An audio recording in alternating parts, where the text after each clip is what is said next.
نعودوا هذه المعادلة. هذه المعادلة ما يعرف لا أينشتاين ولا ماركس ولا لينين ولا أصحاب الدنيا. معادلات يعرفوا يفكوها المسلمين ولا يعرفوا يفكوها. إذا مات ابن آدم انقطع عمله إلا من ثلاث: صدقة جارية، صدقة جارية، علم ينتفع به، صدقة جارية، ولد صالح يدعو له، كما روى ذلك الإمام مسلم. ودابا الله يجزيكم بخير، بغينا نكونوا عمليين.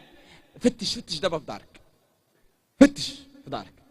كاين شي ولد صالح تعول عليه إلا مت يدعي لك؟ كاين شي ولد يشفع لك بين يدي الله؟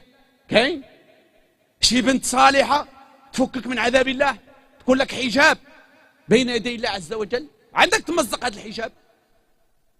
كاين؟ شوف راسك، فتش في دارك. تصور لو أن النبي عليه الصلاة والسلام زارك، وتصور هذا المشهد، هذا النبي يجي عندك لدارك، هل يسرك أن يرى أبنائك؟ يمكن تدخل النبي عليه الصلاة والسلام دارك يشوف وليداتك ويشوف بنياتك؟ تقد تدخله؟ سيدي النبي عليه الصلاة والسلام بغى يجلس عندك أسبوع، تقد تضيفه؟